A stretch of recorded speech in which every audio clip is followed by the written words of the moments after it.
He was hallucinating his daughter. 7 days without food. 3 days without water. His toenails had fallen out. The soles of his boots were separating from the uppers. He had bed sores, a damaged liver, and pus seeping from wounds he had long since stopped feeling. He had drunk from a chemical plant outflow that burned his mouth and would, doctors would later tell him, affect his ability to have children for the rest of his life. He was somewhere in the western Iraqi desert, alone, with approximately 12 hours left to live, and his young daughter was standing in front of him, speaking to him, so vivid he reached out to take her hand. He was one of Britain's most elite soldiers. Before we go any further, tell me in the comments, had you heard of Bravo 20 before today? Because what you are about to discover will completely change how you understand it. Stay until the end. The final chapter of this story, the one buried in courtrooms and disputed debriefs, and the testimony of Iraqi witnesses who were never supposed to be asked, is the one that still matters. In the winter of 1990, the world stood at an inflection point. The Cold War had just ended. The Soviet Union was dissolving. And Saddam Hussein, watching the old certainties collapse, made a calculation that would cost him his army and eventually his life. But not before it killed a significant number of other people first. On the 2nd of August, 1990, Iraqi forces rolled into Kuwait. Within hours, a sovereign nation had ceased to exist as a functioning state. The international response was extraordinary. 34 nations assembled under American leadership and United Nations mandate, the largest military coalition since the Second World War. Operation Desert Shield massed troops, armor, and air power in Saudi Arabia across 5 months of buildup. On the 17th of January, 1991, the air campaign began. What almost fractured that coalition before the ground war started had nothing to do with tanks or the disposition of Iraqi armored divisions. It was a Soviet-designed missile from the 1950s, modified by Iraqi engineers in the 1980s, that Saddam Hussein was now deploying not as a military weapon, but as a diplomatic one. The Scud. Understand what it was and what it was not. The Iraqi variant, unstretched and lightened to extend range at the cost of accuracy, was militarily imprecise to the point of near uselessness. It could not reliably hit a specific building or even a specific neighborhood. What it could do was fall somewhere on a city. And Saddam had deployed his launchers in western Iraq, aimed at Israel, and begun firing. The strategic logic was vicious in its elegance. Israel was not a coalition member. Egypt, Saudi Arabia, Syria were. If Iraq could provoke Israel into retaliating against Iraqi territory, those Arab governments faced an impossible domestic equation. Their armies fighting alongside the nation, their populations regarded as an existential enemy. One Israeli airstrike and the entire coalition, assembled through 6 months of painstaking diplomacy, might splinter overnight. On the 18th of January, one day after the bombing started, the first Scuds hit Israel. By the war's end, 42 missiles would strike Israeli territory. 3 elderly civilians died of heart attacks during the attacks. 96 more were injured. Israeli Prime Minister Shamir's government was furious. For 40 years, Israeli strategic doctrine had rested on a single unambiguous principle: no attack goes unanswered. President Bush rang Shamir repeatedly. American Patriot batteries were rushed to Israel. Emergency military supplies followed. The message was clear: stay out. And behind the diplomatic pressure ran a darker calculation. If Saddam escalated to chemical warheads, no American official could guarantee Israeli restraint. And if Israel responded to a chemical attack with the weapon it officially denied possessing, then the regional consequences were incalculable. The Scuds were also killing Americans directly. On the 25th of February, a single missile struck a barracks in Dhahran, Saudi Arabia, killing 28 soldiers from a Pennsylvania National Guard unit. The missiles were terrifying and militarily crude in almost equal measure, and they were nearly impossible to stop. Coalition aircraft flew exhausting hunting missions over the western Iraqi desert, searching for the mobile launcher vehicles that the Iraqis had learned to conceal beneath bridges, in culverts, under camouflage netting. An aircraft at altitude looking for a Scud launcher was looking for a truck. There were a great many trucks in Iraq. The launchers fired and moved before aircraft could respond. Of approximately 100 launcher kills claimed by coalition pilots and special forces during the entire war, not a single destruction could be confirmed by post-war inspection. When UNSCOM investigators entered Iraq after the ceasefire, they found 12 launcher vehicles still operational and 62 complete Al-Hussein missiles intact. Technology had failed. Something else was needed. Men on the ground who could find what aircraft could not, who could call in strikes before the launchers moved, who could locate and destroy the buried fiber optic cables running alongside the main supply routes connecting Baghdad's command center to the launcher crews in the desert. There was one organization within the coalition specifically configured for exactly that work. And General Sir Peter de la Billière was not merely a British officer who understood the Special Air Service. He had served in the regiment for more than 2 decades, carried its operational history in his own body, and believed with the absolute conviction of long experience that small teams of exceptional men operating independently behind enemy lines could achieve what no conventional force could replicate. Throughout the Desert Shield buildup, de la Billière had lobbied his American counterparts to give the SAS a meaningful role. When the Scud crisis made ground-based intelligence teams essential, he had the argument he needed. 22nd SAS Regiments A and D squadrons were already operating with vehicle columns deep in the Iraqi desert. When the Scud threat escalated in the 3rd week of January, elements of B Squadron, I held in reserve and growing increasingly restless, were activated. 3 8-man patrols, 3 call signs. Bravo, 10, Bravo, 20, Bravo, 30. 1 would complete their mission. 1 would abort immediately upon landing.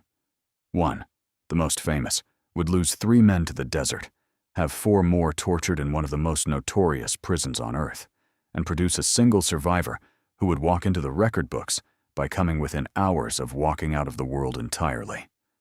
To understand what happened to Bravo 20, you need to understand who was on it. Not archetypes of military legend, not the faceless special forces operators of action movie imagination, but the actual men, with actual histories and actual reasons for being there. The patrol commander was a sergeant who would publish under the name Andy McNabb. His real name was Stephen Billy Mitchell, known to the regiment, but long since eclipsed by the pseudonym his best-selling memoir made famous. Badged into 22nd SAS in 1984, Mitchell had spent 7 years accumulating the kind of operational record the regiment prizes above everything else. Awarded both the Distinguished Conduct Medal and the Military Medal across his career, he was one of the most decorated serving soldiers in the British Army. Confident in his own judgment, experienced to a degree that few men in the coalition could match, and, as the planning phase of this specific operation would demonstrate, occasionally resistant to advice from people who were right. The second in command was Sergeant Vincent David Phillips, 36 years old, former Royal Army Ordnance Corps, a quiet professional, and the kind of man who holds a patrol together not through force of personality, but through the steady, unglamorous work of competence. He had a family. He had a future the Iraqi desert would take from him. Note his name carefully, because what happened to his reputation after his death is one of the least honorable chapters of the entire story. The corporal who would become the sole escapee was Colin Armstrong, writing as Chris Ryan. Born 1961, Rowlands Gill, Tyne and Ware. A boy soldier who joined at 16, fought his way up through the system to the most demanding regiment in the British military, and served 10 years in the SAS. He noticed things others dismissed. On the night of the insertion, he made one small personal decision about footwear that would represent, viewed from the other side of everything that followed, on the difference between life and death. He wore his own boots, a pair of 100-pound brown Rachel Gore-Tex walking boots, privately purchased, not standard army issue. He was the only man on the patrol who did. The patrol's internationalism is itself remarkable. Trooper Malcolm McGowan, known as Stan in the published accounts, was Australian, formerly of the 1st Commando Regiment. Mike Coburn, who wrote his own account under that pseudonym, was a New Zealander who had watched footage of the SAS storming the Iranian embassy in London at 19 and decided that was the life he wanted.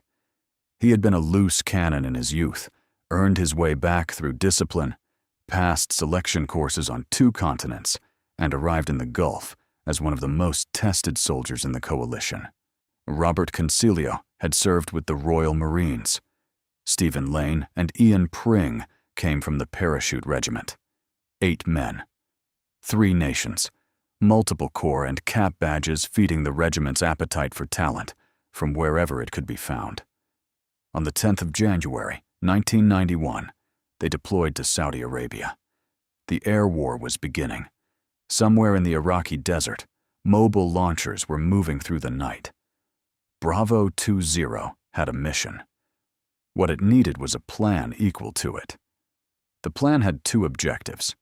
First, establish a covert observation post alongside the main supply route between Baghdad and northwestern Iraq, identify Scud movement, and call in coalition airstrikes. Second, locate and destroy the buried fiber optic cables running alongside that same route, cutting the communication network the launcher crews depended on for targeting coordinates. Before a man left Saudi Arabia, the plan already contained its first fracture. 2 members of the patrol, who later published books, described the mission's purpose in different terms. Ryan characterized it primarily as intelligence gathering, watching, and reporting. Mitchell described something more aggressive, finding and destroying Scud launchers along 250 kilometers of route. Whether this reflects different briefings, a failure of communication during planning, or the selective reconstruction of memory under commercial pressure, nobody can definitively say. What it establishes is the pattern that runs through every aspect of this story. Almost nothing about Bravo 20 is uncontested. What is not contested is the vehicle decision. Before insertion, Regimental Sergeant Major Peter Ratcliffe sat with the commanding officer and Mitchell and urged him explicitly to take vehicles. Other senior figures made the same argument. The operational logic was straightforward. In terrain with almost no natural concealment, a discovered patrol on foot had no realistic rapid exfiltration options. A vehicle left at a predetermined emergency pickup point created the possibility of outrunning pursuit. Mitchell declined. His argument, supported by other patrol members who agreed at the time, was that the available Land Rovers were too small and unsuited to a fixed observation post mission. There was logic in this position. Ratcliffe later noted, with controlled frustration, that this objection was never once mentioned in Mitchell's subsequent debriefings when he cataloged the patrol's problems. The load each man would carry compounded the error. Approximately 100 kilograms of kit, Bergens, belt order, weapons, water, rations, demolition equipment. The weight was so extreme that moving across open terrain required a shuttle relay, 4 men advancing 300 meters and dropping loads, waiting. The next 4 moving up. The first group returning for water, jerry cans, and carrying them forward. In flat, featureless desert, this meant hours of complete exposure on open ground before the patrol could even reach their observation position. Their maps dated to 1944. Their cold weather smocks were World War II issue. The weather intelligence proved catastrophically wrong. The western Iraqi desert plateau in late January was not the mild environment the planning appeared to assume. It was swept by freezing winds, sub-zero temperatures after dark, and occasional snowstorms. The patrol had no cold weather gear beyond what they wore. The Bergens containing their survival equipment would be abandoned in the chaos of a firefight they had not yet experienced within hours of arrival. After that, belt order and weapons, nothing for the cold. One further failure waited on the ground. Shortly after landing, the radio operator discovered the communication system could not receive messages, only transmit blindly into silence. Mitchell later claimed incorrect frequencies had been issued. The BBC investigation a decade afterward found that the SAS daily record log showed patrol transmissions had been received and noted at headquarters throughout. The frequencies were correct. Ratcliffe placed the responsibility for unverified equipment squarely on the patrol commander. 8 men in enemy territory. No reliable two-way communication. No vehicles. No cold weather gear beyond their uniforms. Maps from another era. On the night of the 22nd to 23rd of January, 1991, the RAF Chinook lifted off with 8 men and crossed into Iraqi airspace. Alongside it flew another helicopter carrying Bravo 30, who had made a different calculation and loaded their Land Rovers. Bravo 10, the 3rd Patrol, had already settled the question their own way. They stepped off their helicopter, but looked at the terrain, looked at each other, and refused to deploy. Flat desert, no cover, nowhere to hide. At the time, this attracted criticism. What followed made it look like the wisest tactical judgment of the entire operation. Bravo 2. 0 stayed aboard. The Chinook descended. They landed in open desert approximately 30 kilometers west of Haditha in Anbar province. The ground was rock hard, too hard to dig. The observation post they had planned to construct was impossible before they had taken a single step toward the objective. The Earth refused them. They began to move equipment and shuttle relays through the darkness, covering roughly 2 kilometers from the landing zone. Not the 20 that Mitchell's memoir would later claim, and not a distance the Bedouin tribespeople later interviewed. Fa, who knew every contour of that particular desert, recognized as accurate. The radio produced silence. The cold descended. They lay up through the following day. Then another night. Then another day, transmitting into nothing. What they did not know was that a TACB signal sent on the 24th of January had been received and logged at SAS headquarters. Coalition aircraft heard them. The daily record log noted the transmission and recorded a reasonable operational assumption. The patrol was moving south toward the Saudi border, as their official plan specified. They were going northwest.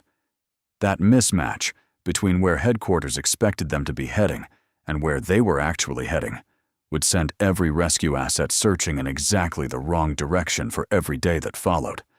Not the firefight that was coming. Not the cold that would kill 2 of them. The wrong compass bearing in a daily record log. That is what sealed the mission. The compromise arrived quietly.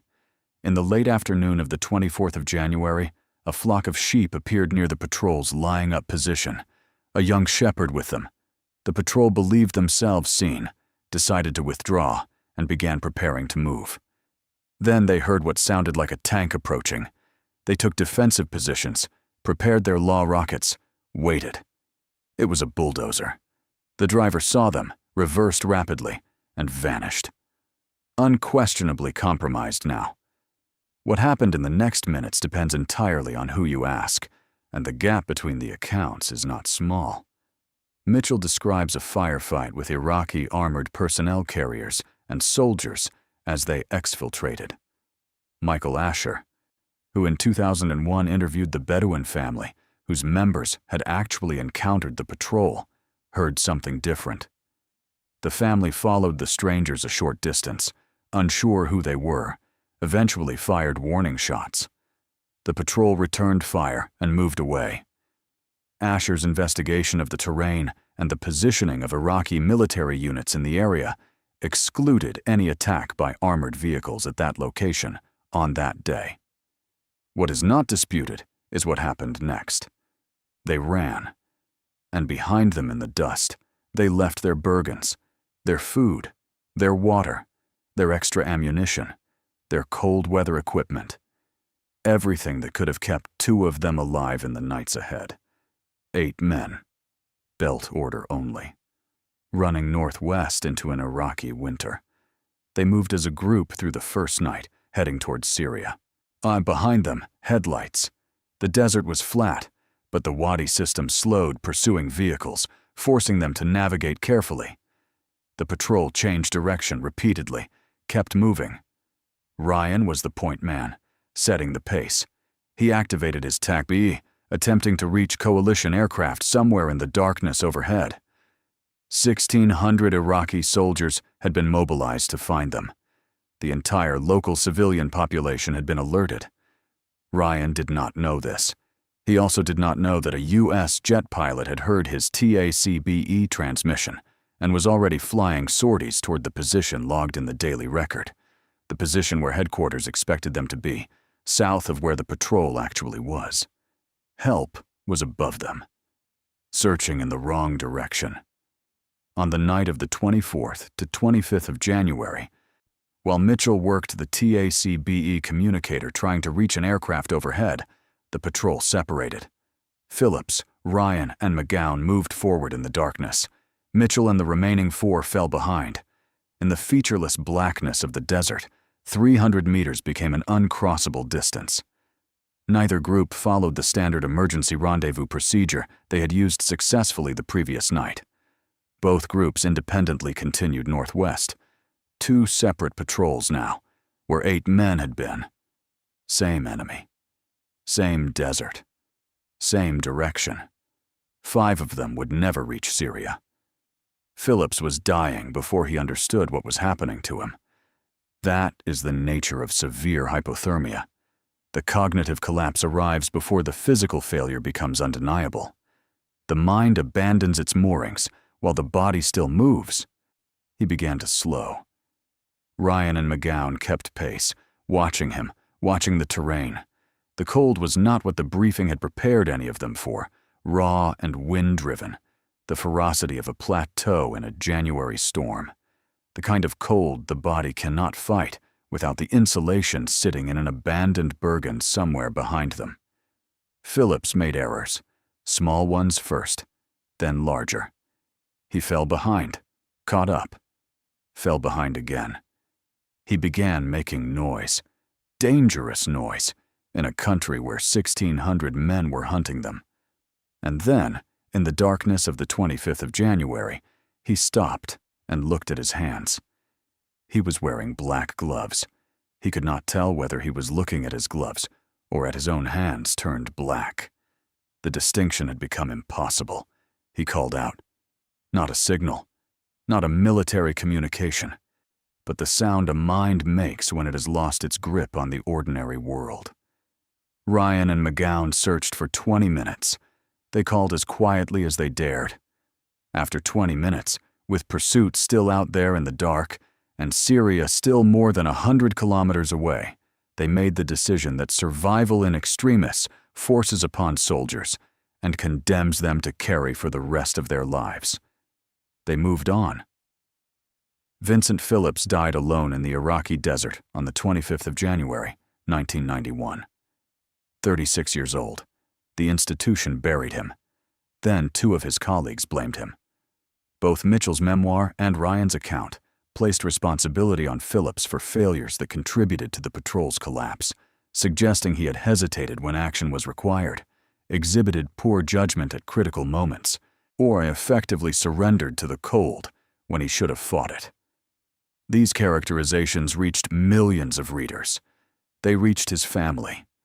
His brother suffered a breakdown. His father died, by the account of those who knew the family, a broken man. Phillips had no pseudonym to hide behind, no publisher, no platform from which to contest a single word. He was dead. The dead cannot answer. It was Mike Coburn who eventually said publicly what others had believed for years. People were quite happy to lay the blame with somebody they knew couldn't answer. Michael Asher, who later interviewed the Iraqi civilians who found Phillips's body, reported that they had treated it with respect. The man himself received less from his surviving colleagues. McGowan eventually separated from Ryan. Ryan continued alone. Whatever the precise distance Ryan walked, every account agrees it was the longest escape and evasion in the history of the Special Air Service, surpassing the previous record set by Trooper Jack Salito in the Sahara in 1942 by more than 100 miles. He walked at night, approximately 40 kilometers in darkness, then lay up through daylight in culverts, under bridges, in folds of ground that barely qualified as cover. No food from the first night. Water rationed, then gone. After 3 days without water, the human body fails in specific and predictable ways, and the desert offered him nothing clean to drink.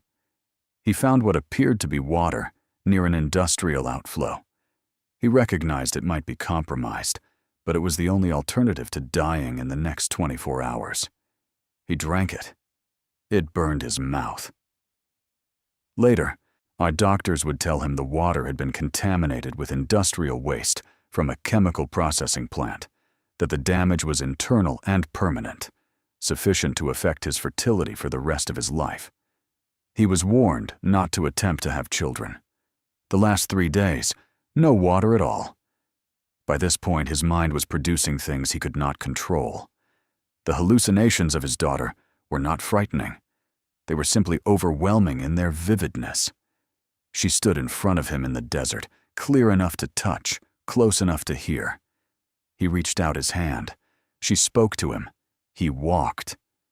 Behind the hallucination, behind the confabulation of comfort that a dying mind constructs for itself, the body kept moving because the body does that, long after the mind has found reasons to stop.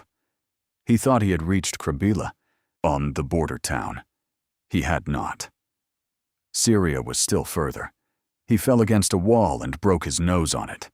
His soles were separating from his boots. All boots except the Reichel Gore-Tex, which held. The man who survived was the man who had ignored the Army's equipment list and bought his own footwear. That is not a footnote. That is a verdict on the entire planning philosophy. He had approximately 12 to 24 hours of functional life remaining, by his own later calculation, when he finally crossed the Syrian border at Abu Kamal and was taken into custody by Syrian border guards. He had lost 36 pounds in 7 days, a sixth of an average man's body weight, consumed by a body that had nothing else to burn. The military medal awarded for his evasion was confirmed on the 29th of June, 1991. It was not publicly gazetted until December of 1998. 7 years of official silence about the most extraordinary individual act of survival the regiment had produced in a generation. The institution that could not stop him dying almost forgot to acknowledge that he had lived. While Ryan was walking northwest alone, the 5-man group under Mitchell was moving through the same Iraqi nights toward its own conclusion. By the evening of the 26th of January, with Syria still out of reach and the accumulated damage of days of forced movement taking its toll, Mitchell made a decision. They needed transport. What happened next exists in 2 accounts that cannot both be true. In Mitchell's telling, the group hijacked a taxi at gunpoint, Concilio used as bait. The car surrounded as it stopped, drove toward the Syrian border, encountered a checkpoint, and killed soldiers in the firefight that followed. Michael Asher found the actual taxi driver and interviewed him. In the driver's account, the group entered the vehicle voluntarily, were driven toward the checkpoint, climbed out near it, and the driver then alerted the police. No armed contact, no soldiers killed, no Iraqi casualties at all. Ryan's account of the same incident, based on the regimental debrief, also described no armed contact at the checkpoint. What is not disputed is what happened in the early hours of the 27th of January. Near Al-Karabila, the group made contact with armed Iraqi civilians and police. Robert Concilio was shot and killed at approximately 2 in the morning. Formerly of the Royal Marines, awarded the military medal posthumously. He was the only member of Bravo 20 killed in direct combat with the enemy. Lane and Pring reached the Euphrates and swam it. January water, below freezing, full current. Lane made it to a building on the far bank. He could go no further. He died of hypothermia there, by the river he had just crossed, having survived the firefight that killed Concilio and the water that should have killed them both. 29 years old. His military medal was also awarded posthumously. Coburn was shot in both arm and ankle in the final contact. Captured. Pring was captured. Mitchell, alone and out of ammunition at dawn, hid under a bridge and waited through the daylight hours while Iraqi forces searched around him. He was 4 kilometers from the Syrian border. 4 kilometers. After everything, he was found and taken that afternoon.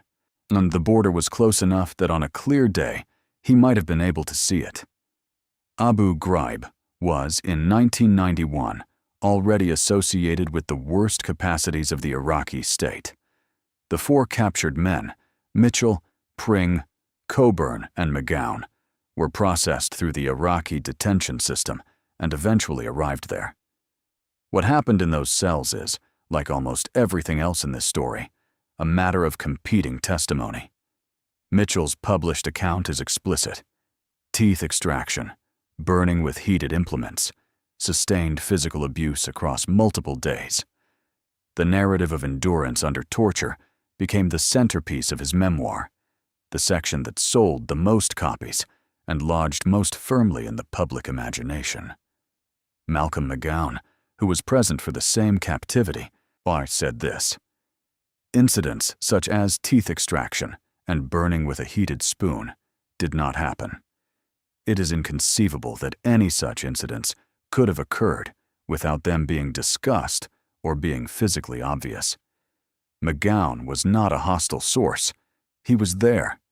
His statement does not mean the men were not abused. It means, specifically and only, that the version Mitchell published was disputed by the man who shared the same cells." The coalition ground offensive launched on the 24th of February, 1991. 100 hours. Iraq's army in Kuwait was overwhelmed and ejected.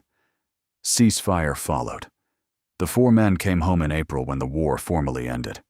They were debriefed thoroughly, the regimental after-action process that produced a careful record against which all subsequent accounts would eventually be measured. Mitchell's DCM and Ryan's military medal were confirmed in June. Neither was made public for 7 years. The regiment absorbed everything with the contained, unsentimental efficiency that is its institutional character. What no official process could control was what came next. The first indication that Bravo 20 would become something larger than an after-action record came in 1992, when de la Billière published his memoir. Modi cleared, submitted, and approved. It referenced the SAS Scud operations and the failed patrol. Mitchell later cited this as his justification for writing. If his commanding general was putting it on the record, the case for continued silence had weakened. Bravo. 20 appeared in October of 1993, 1.5 million copies in the United Kingdom alone, and translated into dozens of languages. A commercial phenomenon that made Mitchell wealthy, then very wealthy, then an industry. The book's central claims were extraordinary. Approximately 250 enemy soldiers killed, armored vehicles destroyed, sustained combat across multiple engagements. Not one of these figures appeared in the regimental debrief Mitchell had given at the time. RSM Ratcliffe later observed that 250 kills was counter to any proven theory of military kill ratios, and had simply never been mentioned when Mitchell first told the regiment what had happened. Ryan's account arrived in 1995 and differed from Mitchell's on significant specifics. Ratcliffe's own memoir, published in 2000, delivered an insider's critique with warrant officer directness. He reserved particular criticism for the choice both men had made to publish under pseudonyms, while naming their dead colleagues in full.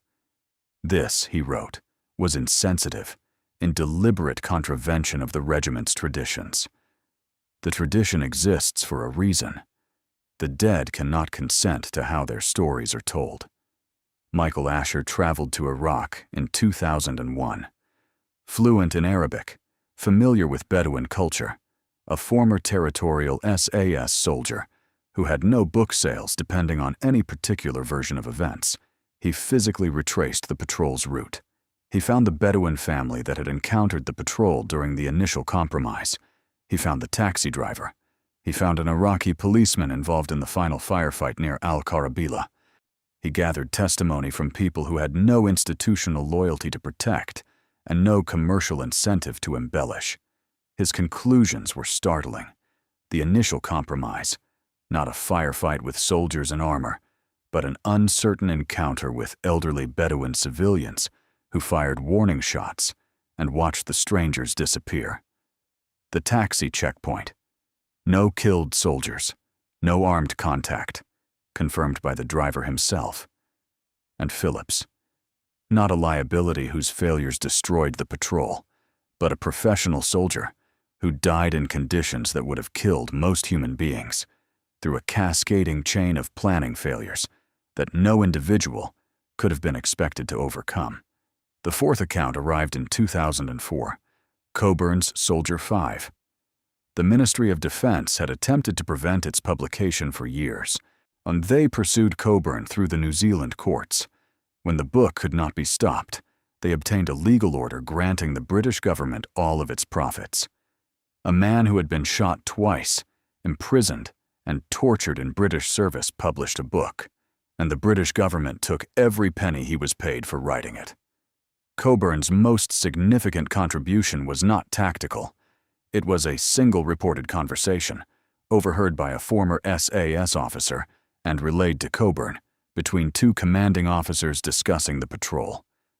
The call for extraction from Bravo 20 had been classified as premature. The decision not to send the helicopter had been deliberate. That decision, Coburn wrote, basically cost the lives of 3 men. The officers in that chain of command received commendations. Some received promotions.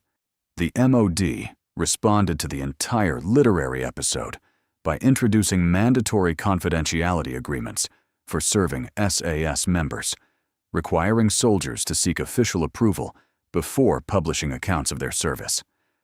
The regiment that had produced the world's most famous military memoir now required its members to ask permission before telling anyone what had happened to them.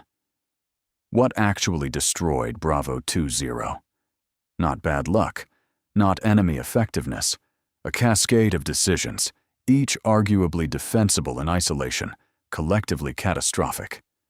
The intelligence was wrong. The western Iraqi desert in January was not the environment the planning assumed.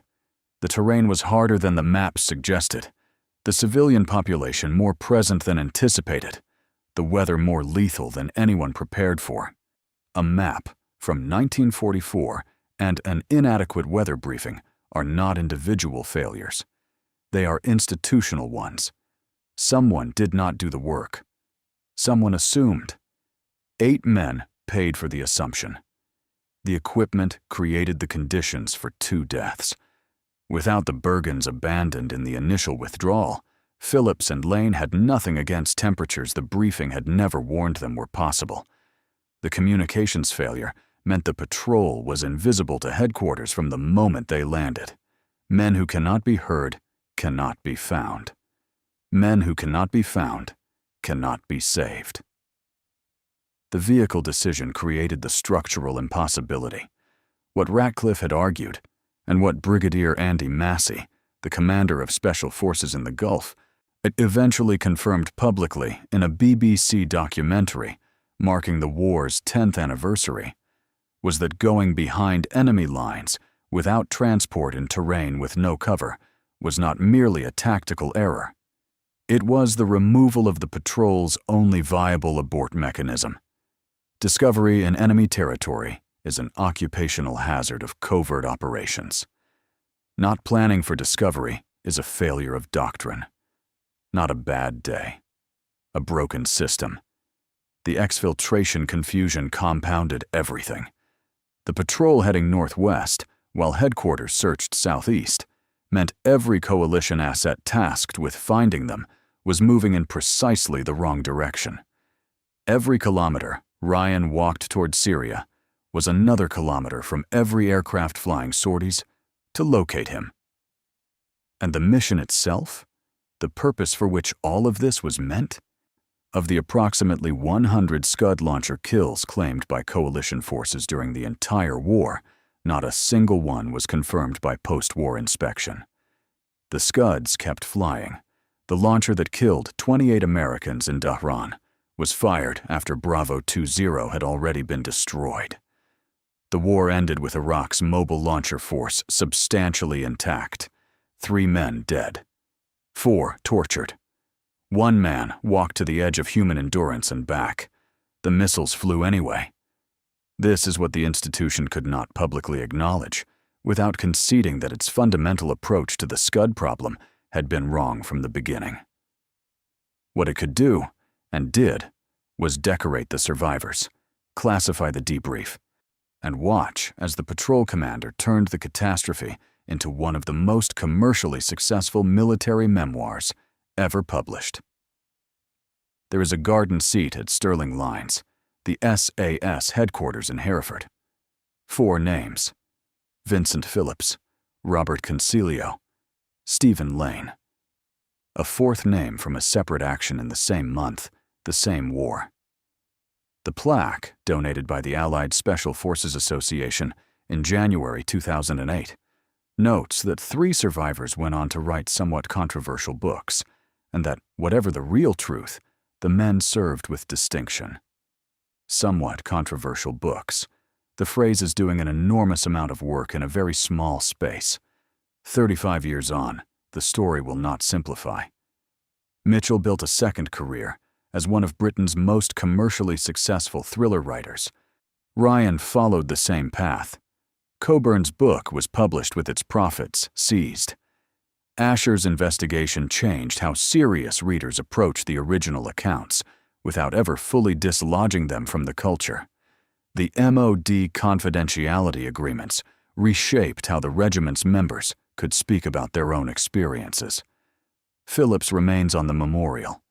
His rehabilitation, partial and hard-won, is the work of Asher's journalism, Coburn's loyalty, and the slow erosion of a narrative that was never as clean as it appeared.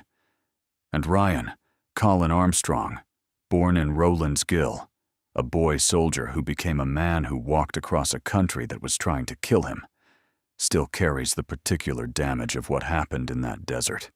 The contaminated water, the 36 pounds, the liver, the daughter who spoke to him in the dark when there was no daughter there. Yes, mistakes were made, he said, standing in the Hereford cemetery 30 years later, some of his colleagues buried nearby.